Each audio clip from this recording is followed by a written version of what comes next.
Hey guys, Ian here with campgear.com. Today we're talking about purchasing backpacks. Real quick, I'm going to run you through just some key components of hiking backpacks that everything has.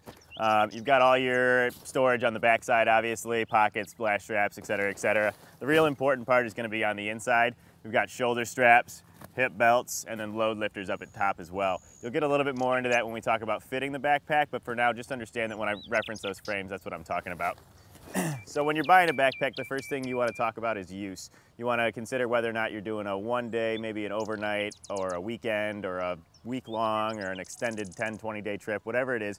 You always want to break down and figure out what kind of backpack you want based on the size. So day hikes, overnight hikes, things like that, you want to be dealing with 16 to 45 liters. A full weekend 3-day trip, 50 to 65 liters. Multi-day backpacks like a 5 to 7 day trip, you're talking 65, 70 liters. And then those extended trips, you really want to be pushing 75 liters up to 100, 110, something like that. Get those big packs.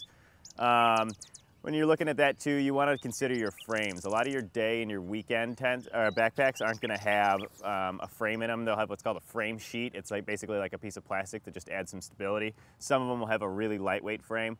Bigger backpacks are going to have like a full-fledged frame that runs right down the center of this. It just helps distribute the weight, creates more surface area, it makes it a little bit more comfortable. Loading style is key.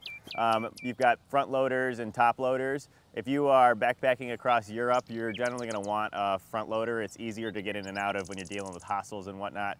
And if you're backpacking, you want that extra protection and that extra strength out of the bag, go ahead and get yourself a top loader.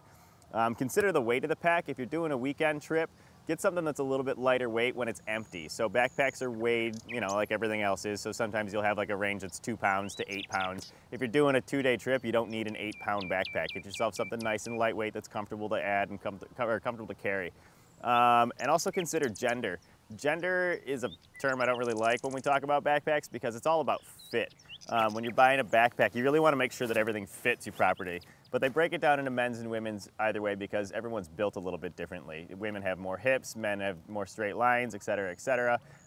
So consider that. If you're really having a hard time, let's say you're a tall, skinny guy, you don't have any hips, go ahead and get yourself into a women's backpack. What happens is they take the hip belt and they cant it in a little bit and it'll hold a little bit more stably on those skinny hips of yours.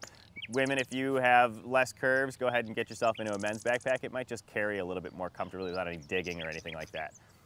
Lastly, you want to talk about sizing. Backpacks come in extra small through extra large, different hip belt sizes, different shoulder straps, all these parts are interchangeable. And you can check all that out in the sizing guide video that we're going to put up there. Just a couple of key things to remember when you're buying backpacks. The most important thing about buying a backpack is the way that it fits your back. It's really, really important to get a secure fit without any pressure points or rubbing or anything like that. It really helps. It'll make or break your trip. When you're shopping, you know, features are super fun and they're nice to have, but again, make sure that you're really focused on that fit. It's the big key part. Lastly, look at sport-specific stuff. If you're doing water sports versus snow sports versus climbing versus hiking, you're going to have different styles of bags, and you can help break that all down. If you have any questions, give us a call, customer service line. Again, I'm Ian at campgear.com. You have a great day.